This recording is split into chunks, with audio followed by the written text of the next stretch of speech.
On Sunday, Manchester United will be traveling to the home of Fulham for their first away game for the season. And then this time around, Benjamin Sesko is expected to have his full-time debut as Manchester United striker. And then Ruben Amorin, on the other hand, is expected that he should make some changes, unlike how he did it while playing against Arsenal. So in this video, we are going to look at the predictions and then a probable winner in the match. So if this channel is new to you, please try and click the subscription button for you to support me. So let us go. Manchester United versus Fulham. Another big match. Last season, Manchester United couldn't give Fulham breathing space. And then I just hope with the Manchester United fans, I just hope that the same thing will be replicated. Because what Manchester United did against Arsenal is highly encouraging. Like, it gave Manchester United fans a kind of a moral victory. Whereas Manchester United needed real victory, but all the same, what Manchester United needed was actual victory. But at the end, they end up receiving moral victory, which is not bad. It's just giving us an insight. The excitement in the fans is just the insight of how the future is going to be. Like, the future has been touchlighted a little bit by what the players did while playing against Arsenal. So that is the excitement or the angle of the fans. And I just hope that Manchester United will continue to put up this performance, because if you look at their team generally, you will see that there is hope. There are a whole lot of positivities. There are a whole lot of plans, not just anyhow plan, but tactical plans that Manchester United has outlined and then which they are following. Though another factor that should be considered is that Manchester United played against Arsenal, and then Arsenal is the favorite. Was the favorite to win? They were the favorite to win, and then Manchester United was the underdog.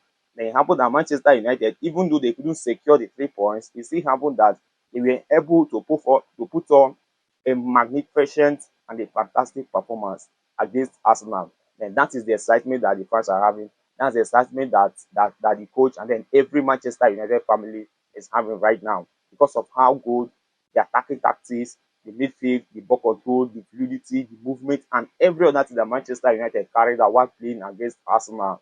That's what excites the fans. That's what gives the fans joy.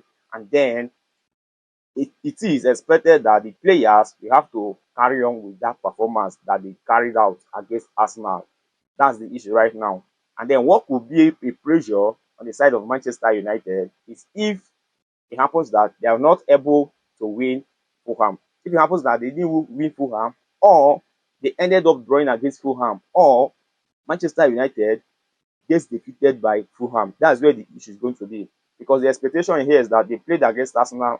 Arsenal is a big team, and then Manchester United succeeded in playing them the way that they did fantastically, So the assumption they are having a premise that Manchester United ought to do better while playing against a lesser team like Fulham. So that's just it. And then if it happens that they fail to do it the way that the fan wants it to be done, that is when the pressure will start coming in, and then that is when judgments will start coming in too. So what Manchester United needs right now is an actual victory, not a moral victory. They have achieved that moral victory. Then now what the fans need to put up with this and then to avoid judgment at this early stage is for Man U to give us an actual victory. So all the same, in this team, I'm seeing the positive vibes, like lots of positivity are in Manchester United game.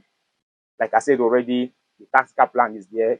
The players are doing well. The coach is also doing well. But how long can Manchester United continue like this? How long can they keep up? Because we can't really assess their technical ability and their tactical ability just with one match. Lots of match has to come in. Like when you play up to 10 matches, 20 matches, and then you are still this good, then we can say yes, that the team has arrived. That what is being cooked all along is getting done. But if it happens that it is not stable, there's a kind of a fluctuation in it, then that is when it becomes a problem for Manchester United. And also the fans will start losing interest gradually. Though it might not really happen that way.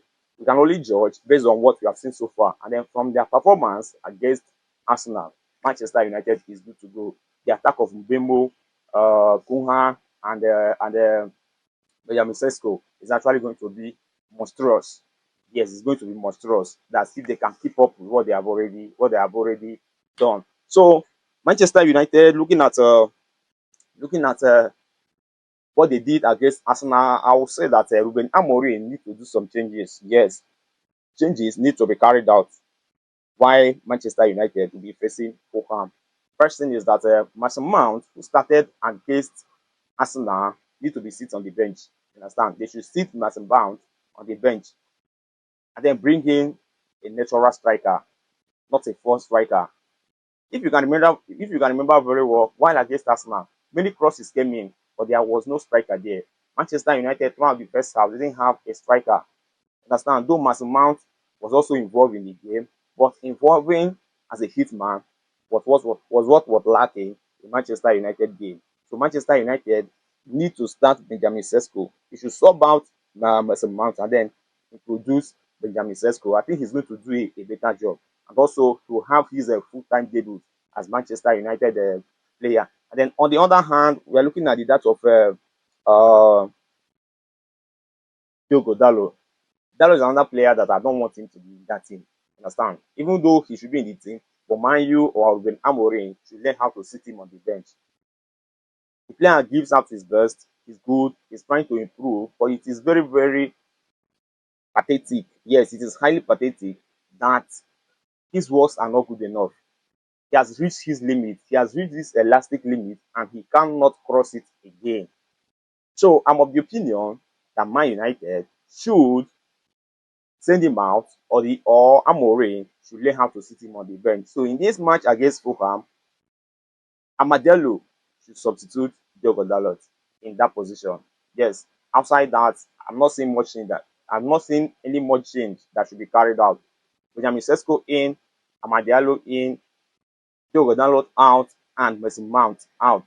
If the game needs them, then the coach should introduce them.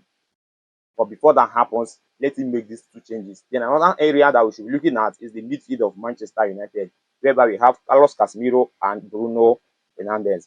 Someone like me, I feel that Man United actually need to strengthen their midfield because as it stands right now, Kobe Menu is not being favored by Ruben Amorim. But let me say, not that he's not being favored, but Ruben Amorim prefers playing without him. Yes, let me put it that way. He prefers playing without him. And Collier is still young. I don't even know if he's fit to play right now, but he's still very young. Understand? So I can't just rest the mantle of the midfield of Manchester United on the shoulders of Collier. Then Casemiro, on the other hand, he was good, but age is seriously affecting him. His legs cannot carry him anymore, which is becoming a problem in the side of Manchester United. And then something serious needs to be done about that.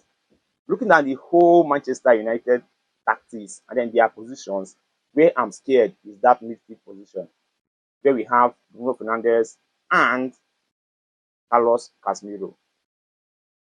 Casemiro is no longer out, is no longer of age. Something needs to be done. Something serious needs to be done. And where Carlos Casemiro is. Manchester United should do the most they can to bring in a central midfielder.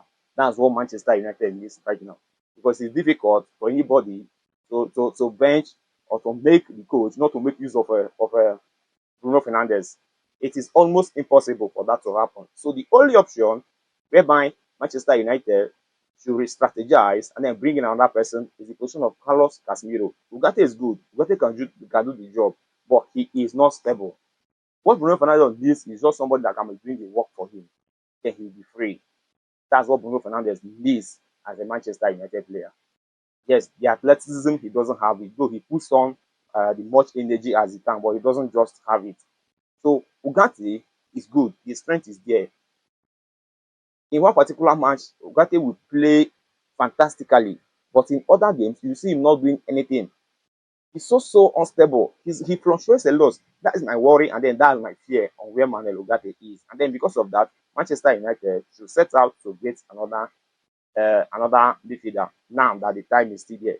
Then after that, we're also looking at Manchester United being able to convince the fans that over a long time they have been able to produce a good attack. Because I can't really remember the last time that Manchester United came up with an attack that is as fantastic as what they have now in the person of Sesko, Cunha, and Mbeumo. So with evidence now, Manchester United can really prove it that we have a good attack. And then I just hope that Man United will be crossing over Fulham I just hope that they can do it this time around, because if they fail to do it, that is when their judgment will start coming in. Against Arsenal, we can understand, everybody understands that Arsenal was the favorite, then Man United was the underdog. But now the narrative has changed, the conversation is changing. You are no longer playing against Arsenal, you are now facing Fulham. Then what ought to be done well. That is the expectation on where Manchester United is. So for my prediction, I'll say Manchester United will be winning against Fulham. Yes, probably 3 goals to 1. Yes, there will be no clean sheet. 3 goals to 1. That's my prediction.